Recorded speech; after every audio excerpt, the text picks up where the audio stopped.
there was a board made, a group of medical professionals and first responders that was put together and kind of wanted to make medical information more accessible in emergencies. So they came together and made basically the products that we have today with a couple minor adjustments from our end. But they made them and implemented them locally, and through word of mouth, it spread regionally and eventually nationally, where it's now available across most of the continental United States. Hello, everyone. I'm Jason Perez. And I'm Wesley Long. And we're bringing you a fresh new take on disaster preparedness. Welcome to Disaster Class.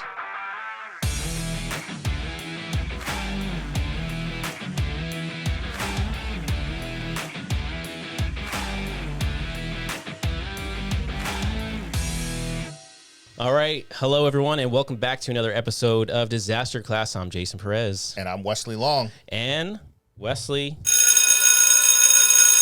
you know what that sound means. Class is in session. Class is in session. Well, we have an exciting episode for you today. And just before we get started, it's National Preparedness Month, Wesley. Yep. So it's a national initiative to increase preparedness and readiness in the nation. So definitely check out some of the resources at ready.gov, National Weather Service, all that. So we'll post some more links and stuff on how you can get some of these resources. But we're excited because we have a special guest with us today. Yeah. And that is Matthew Flint. Matt is a representative from the File of Life Foundation. A nonprofit dedicated to emergency preparedness on a community level through the File of Life program and products. And then, Matt, you recently oversaw the redesign and launch of the File of Life website, thefileoflife.org. So, Matt, welcome to Disaster Class. Thank you so much for having me. Great to be here. Yeah, we're excited to have you. So maybe we can start off with just what exactly is the File of Life? Sure thing. Yeah. So as you said, it's an emergency preparedness program, and it can be implemented to varying degrees on a community by community basis. And the way it works is we work with community organizations such as fire departments, police departments, EMS related organizations, all of the above, and to distribute our products and to get our program implemented. I have a couple products, but the way they look is they're red vinyl pouches with medical cards inside. Unfolded, they look like this. They're scored, so they're easy to fold. And then obviously we also include customization for organizations that want to have their logo on the cards and it's visible when they're in the pouches. There's also stickers and patches for organizations that want to put them on the uniforms, but those are our products, and we will distribute whatever combination a organization wants to use, and then they will have typically community outreach events like firemen's carnivals, national night outs is a great example, and then town fairs, and there are plenty of other events as well that they would distribute these in, but they give them to individuals and then keep some for when an individual requests them, so they can give them out most of the time for free, no charge to the individual. Nice. That's awesome. Yeah, that is really cool. So I'm just dying to know how Matthew, how did it start? What was the inspiration? You know, where did this idea come from? So we're based in Suffield, Connecticut, but the idea started just over the border in Springfield, Massachusetts in 1995. There was a board made, a group of medical professionals and first responders that was put together and kind of wanted to make medical information more accessible in emergencies. So they came together and made basically the products that we have today with a couple minor adjustments from our end, but they made them, implemented them locally, and through word of mouth, it spread regionally and eventually nationally, where it's now available across most of the continental United States. Wow. That's awesome. Yeah, that's cool. So in talking about it's a great idea, great concept. Can you talk about some of the applications for it? So specific use cases.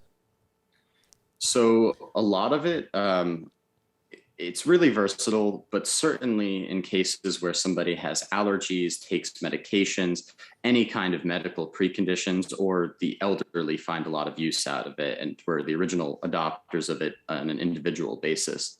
But realistically, I mean, in any kind of medical emergency, in any kind of natural disaster, or whenever people are displaced, if they have their medical information ready to go, it saves work on the people who need to treat them if there's anything medically going on, but also it's just a really great resource to have.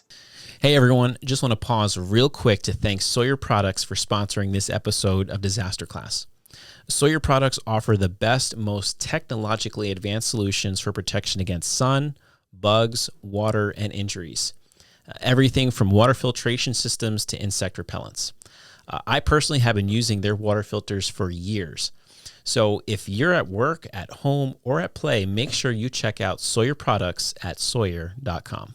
That's awesome. Yeah, I know. As responders, that's huge. Yeah. That's huge for us because, when we respond in an ambulance, we're always going to ask, what are your preconditions? What issues do you have? What is your medical history?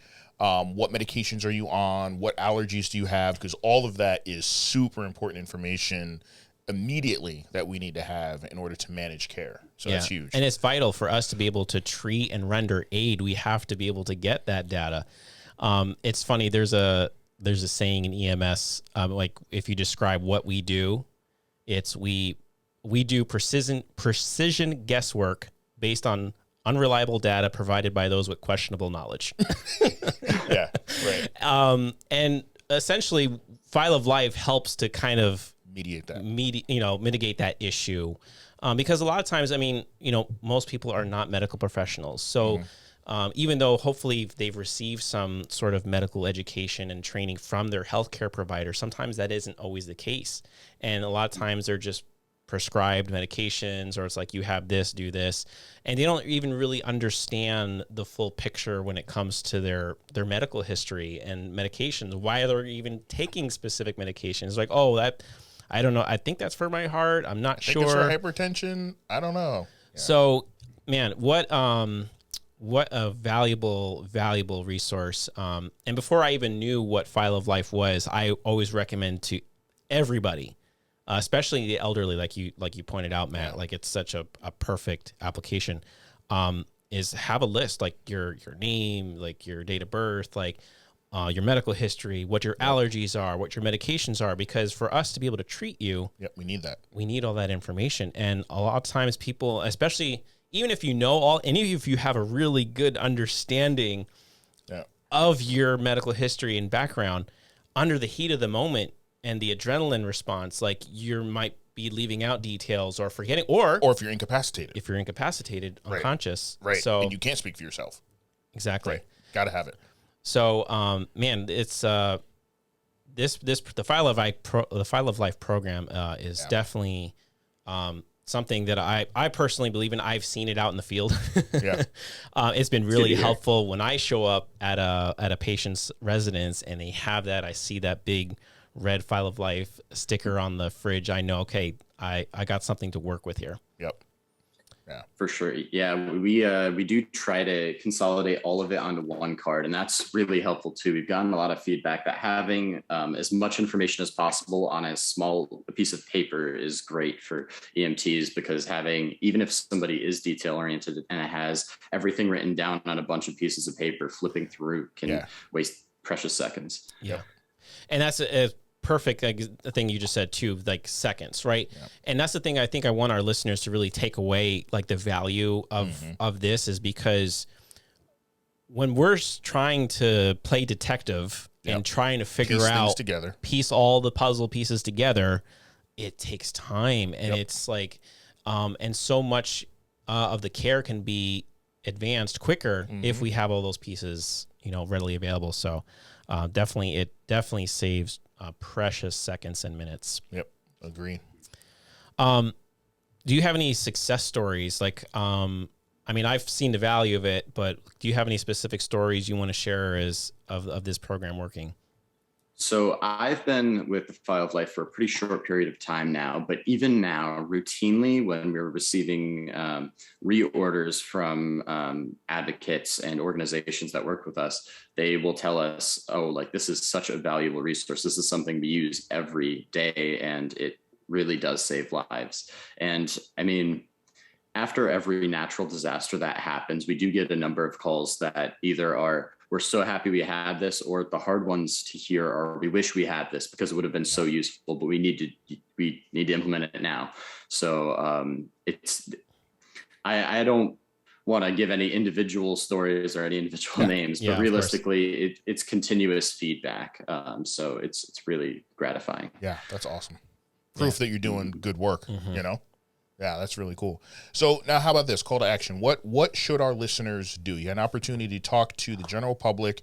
You've got this amazing system. It's not just a product, it's a system. What should our listeners do?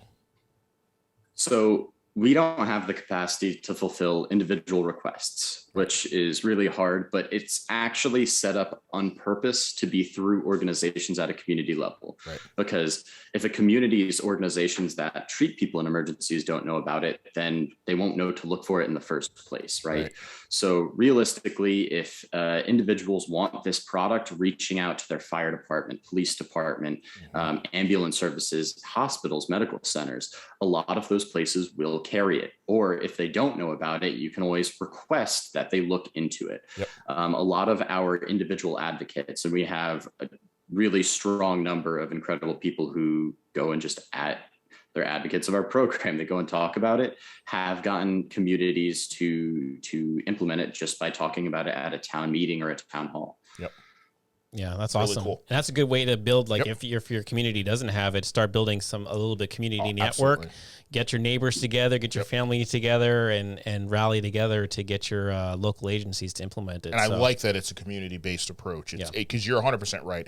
If the responders don't know to look for it, right, everybody could go and buy it and throw it on their fridge. But if the responders don't know what it is or the value of it, it's not going to be very helpful in the case of an emergency. So yeah, that makes a ton of sense to get it in at the community level, have the entire community on board this as a process. That's the way to go. Yeah. I like that. Yeah, that's really cool. And it's true because not all responders, like you said, know about it. So it's helped creating the awareness that this type of thing exists and how beneficial it is for everybody, not just the patients, but also for the agents, for the responders and the agencies as well. Yeah. Nice. Really cool. I mean, we've gotten to work with people. A lot of the training organizations for EMTs have the product now, which is huge. There are a lot of statewide police and firemen training organizations that are starting to use it in their training, which has been really helpful too. So we're lucky to have the network we have. Yeah, that's awesome. That's really cool. Nice. So if our listeners and our viewers want to learn a little bit more about File of Life and what it is, where can they go to stay in touch with you? So our new website, thefileoflife.org, has all of our information. It talks about the program. There's actually a tab that's for individuals because we don't distribute to individuals. And it basically lists a bunch of different organizations that they can call to check if they have a File of Life program implemented. And it's way more than what I was able to list. It take a while to list, but realistically, that's a great place to go. And if there are individuals part of an organization, they can request a sample package if they want to see the product before they look at implementing the program. Wow, really cool. Nice. Really cool. That's awesome. Yeah. We appreciate all the hard work that you guys are doing. The availability, the accessibility, the rollout plan. We appreciate all of that. I guess our last question is just, is there anything else you'd like to share? Just anything else you want to talk about? We'd love to hear it. Yeah, I mean, we definitely want to thank all of the organizations that have implemented this program and everybody who's found success with this. And then just thank all of the EMTs and first responders that handle these emergencies, because they really are the heroes on the front lines with all of these emergencies, managing difficult situations every day. We have a great bunch of advocates that are going to national, regional, community-wide organizations and offices and just talking about this, which is great. And we obviously want to thank you guys for having us on, because it's not, for me, I don't get to talk about my family-run nonprofit that I work for every day, and just getting to talk about it is awesome. So thank you. You're welcome. Thank man. you. Thank you for being here. Yeah, we really appreciate having you on, and we really appreciate the work that you're doing. It's definitely beneficial, and we wish you all the best and hope to see it grow and expand even more than what it is at right now. Yeah. So, yeah. Awesome. Well, thank you, Matt, so much for coming on Disaster Class. It was a pleasure to have you. And we'll be sure to include some links and things where people can go to stay in touch with File of Life. But before we conclude this episode of Disaster Class, Wesley, as always, there's homework. We have homework. So we need everybody to like, subscribe. Please leave that 5-star rating because we know that you really appreciated it. And in the comments, mention something that you appreciated, something that maybe you learned, something you're looking forward to implement, especially because we've got National Preparedness Month, right? We just make a push. Just try to do one thing this month to advance your emergency preparedness for your family for this year. Don't think of doing everything, just one thing. So maybe even in this episode, you can comment on what you're working on with your family to do that. So. Share it. It's National Preparedness Month. Share what you're doing. So send us your tips. And always, as if you have a question, you have a disaster story to share or anything else, you can contact us at disasterclass at instinctready.com or check us out on Instagram, Facebook, Twitter, and LinkedIn. And as always, doing so will put you in a running to be featured on the show and win some cool stuff. Well, that's all. So until next time, I'm Jason Perez. I'm Wesley Long. Stay educated. Stay prepared. Stay equipped. We'll see you next time. Disaster Class is part of the Readiness Lab, the home for podcasts, webinars, and training in the field of emergency and disaster services.